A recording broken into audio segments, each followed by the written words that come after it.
Hi, I'm Morgan and today I'm going to be talking about my TBR for the month of July. This is a kind of short-ish TBR. That's a lie, it's not short, but I think it's kind of realistic for me. I might end up reading some more stuff depending on how much free time I have, but I am gonna have to read things for my dissertation. That's all happening very soon, so I'm gonna hopefully share some of that with you guys. I don't know what I'm gonna do yet. I might do like a dedicated video for all the other stuff I'm reading that's not books that I've chosen for fun. It'll be like stuff that I'm reading for university and like research that I'm doing for other things I'm interested in. I did one of the edX programs through Harvard. That was fun. So if I do anything else like that, then I'll share it. So the first book on my official TBR is The 12 by Justin Cronin. This is falling. It's so wobbly. This is the sequel. I'm very excited. I talked about The Passage, the first book, a couple months ago, and I really loved it, so I'm excited to get into the rest of the series. This is a post-apocalyptic world that has vampires, and Peter and Amy and their kind of little band of survivors are going to find and hopefully fight and defeat the original 12 vampires, hence the 12. Apart from that, I have no idea what the plot is, but I am excited to dive back into this world and find these characters again. Amy deserves some kind of happiness, so I hope that she gets them.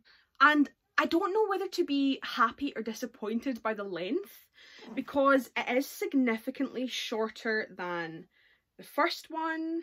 Actually, it's not as short as I thought it was. It's 700 odd pages, which is not as short as I thought it would be. But the first one was nearly 1,000 pages, so it just seems like a baby in comparison. The next book on my TBR is Three Sisters by Anton Chekhov. This is a play that's about, funnily enough, three sisters. It is Russian and I believe it's set in the 19th century, or at least it was written in the 19th century. It is a play and I performed a couple of scenes of it when I was in high school. So, like the pretentious English lit student that I am, I added it to my list of books I want to read, and here we are. Plays are always a good shout because they're relatively short and easy to read. Well, mostly. So they definitely bump up my reading goal, although I don't know if that's going to be something that I can say of Chekhov because it's Chekhov. We'll see. The next book on my TBR is Vox by Christina Dalscher, or why are names so confusing? This is set in a world where women are only allowed to say 100 words a day. Yes, you heard that correctly. Wild. This is the kind of book that is recommended alongside The Handmaid's Tale. It's that kind of feminist, exaggerated, speculative fiction that explores fears we as women hold in a patriarchal society, just dialed up to like 11.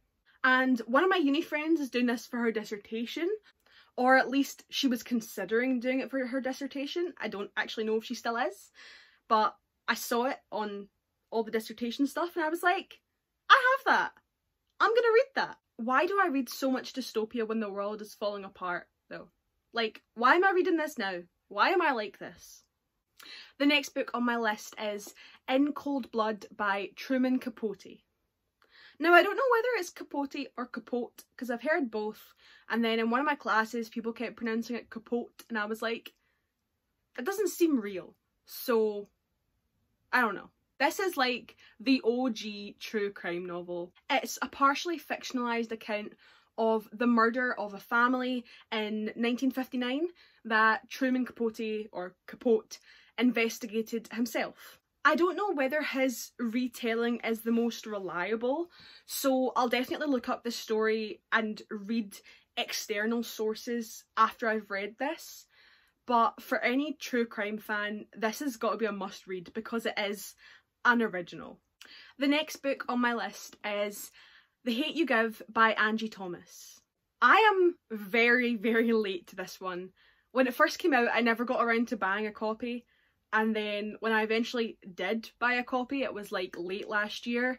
And with everything that's been happening, I just never read it.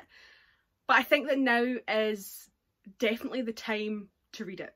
It is very topical right now, and it's something that I can do to educate myself. But I am aware that the fact that I could put off reading this, the fact that this will be an education to me, is a perfect example of white privilege. I always try my best to listen to the voices of marginalised groups, of groups that I'm not a part of, and to learn from what they have to say. But I think right now it is particularly important that white people put in more effort to their learning, and I am definitely included in that sentiment. So I'm putting in effort to actually read things and listen to things and just kind of generally learn about these issues instead of waiting for someone to put it on my table on a platter. I am seeking it out, and I think that for me this is a good place to start. Also, this is really popular, I believe, because of Angie Thomas's writing, not just the issues that she deals with. I believe that it's written really well because a lot of people really, really like it. So I'm excited to get to sample her work and just generally get introduced to her writing. I'm wearing a jumper because it's cute, but it's also very warm. There is a skeleton doing a peace sign on my book. This book isn't very good for being a fan. And the last book on my TBR is the one that I can't use as a fan. It is Great Expectations by Charles Dickens. I know absolutely nothing about this, except from the fact that this is where the characters Pip and Miss Havisham are from. This is a really nice edition. Like, I'm just gonna show you. It's from like the 70s. Like, secondhand books really do be the most beautiful. This is yet another off of the list of classics that I want to read. And honestly, I need to read some more Dickens to keep up my pretentious English lit student vibes. Like, I gotta keep up with it. And that is my TBR for the month of July.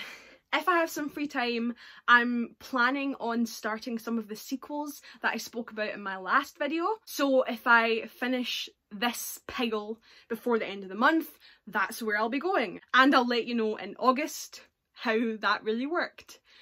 If you've made it to the end, thank you so much for watching. I'd love if you could like, comment, subscribe, come chat to me in the comments, come chat to me in my socials that are all linked below. I love hearing people's opinions about the books that I plan to read and the books that they are reading right now. And again, thank you so much for watching. Until next time, bye!